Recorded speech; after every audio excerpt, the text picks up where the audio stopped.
കന്യാകുമാരിയിൽ സൂര്യോദയവും അസ്തമയവും കാണണം എന്ന ലക്ഷ്യത്തോടു കൂടിയാണ് രാവിലെ 7 മണിക്ക് തന്നെ തിരുവനന്തപുരത്ത് നിന്ന് ഇറങ്ങിയത്. പോകുന്ന വഴിയിൽ റെസ്റ്റോറന്റിൽ കയറി ബ്രേക്ക്ഫാസ്റ്റ് കഴിച്ചു. രാവിലെ ആയതുകൊണ്ടാണെന്ന് തോന്നുന്നു വലിയ ട്രാഫിക് ഒന്നും ഉണ്ടായിരുന്നില്ല. കളിയാക്കാവിള എത്തിയപ്പോൾ തിരക്ക് അനുഭവപ്പെട്ടു തുടങ്ങി. കേരള തമിഴ്നാട് അതിർത്തിയിലുള്ള ഒരു പട്ടണമാണിത്. അവിടുത്തെ മാർക്കറ്റും CSI കമ്മ്യൂണിറ്റി ഹാളും ഒക്കെ കടന്ന് ഞങ്ങൾ വളരെ മനോഹരമായ സ്ഥലത്തെത്തി. ഇതൊരു തെങ്ങിൻ തോപ്പാണ്. കൂട്ടത്തിൽ പനകളും കാണുന്നുണ്ട്. അതിനപ്പുറം വയലേലകളും കാണാം. കുട്ടികൾക്കായി തടിയിൽ തീർത്ത കളിപ്പാട്ടങ്ങൾ ഡിസ്പ്ലേ ചെയ്തു വെച്ചിരിക്കുന്ന ഒരു ഷോപ്പാണിത്. ഇത് കണ്ടപ്പോൾ പണ്ട് കാലത്ത് നഴ്സറി സ്കൂളിൽ ഉണ്ടായിരുന്ന തടിയിലെ ആനയെയും കുതിരയെയും ഒക്കെയാണ് ഓർമ്മ വന്നത്.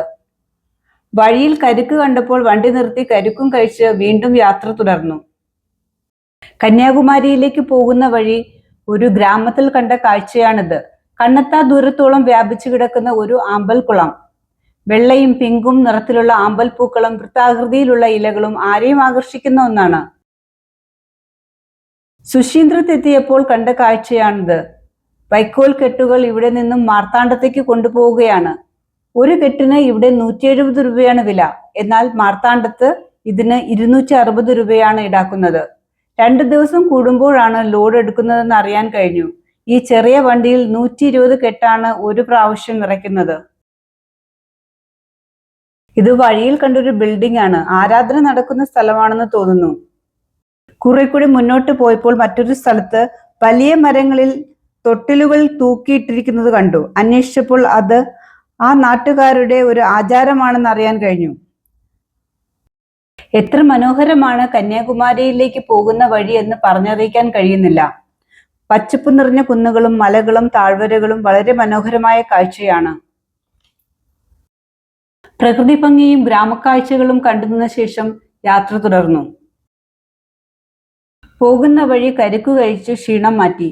യാത്രയിലുടനീളം കരിക്ക് വിൽക്കുന്നവരെയും കാണാൻ കഴിയുന്നുണ്ടായിരുന്നു. ഒടുവിൽ ട്രിവാൻഡ്രത്ത് നിന്ന് 90 കിലോമീറ്റർ ഡ്രൈവ് ചെയ്ത് കന്യാകുമാരിയിലെത്തി. സൺറൈസ് പോയിന്റിന് അടുത്തുള്ള സൺവേൾഡ് ഹോട്ടലിലാണ് സ്റ്റേ ചെയ്തത്. 1200 രൂപയാണ് ഒരു ദിവസത്തേക്ക് ചാർജ് ചെയ്യുന്നത്. നല്ല സൗകര്യങ്ങളുള്ള ഹോട്ടൽ തന്നെ. വളരെ സൗഹൃദപരമായാണ് അവർ നമ്മളോട് പെരുമാറിയത്. സൺറൈസിന്റെയും സൺസെറ്റിന്റെയും വീഡിയോ അപ്ലോഡ് ചെയ്തിട്ടുണ്ട്. കണ്ടു നോക്കിയിട്ട് അഭിപ്രായം പറയുക. ഇതിലെ ഒരു പ്രധാന ആകർഷണം യാത്ര തന്നെയാണ്. തെക്കൻ കേരളത്തിന്റെയും തമിഴ്നാടിന്റെയും മനോഹരമായ ഭൂപ്രകൃതികളിലൂടെ തീരദേശ മേഖലകൾ, ഗ്രാമങ്ങൾ, നെൽവയലുകൾ എന്നിവയിലൂടെയാണ് ഈ യാത്ര കടന്നുപോയത്. യാത്രകൾ തുടരുന്നു.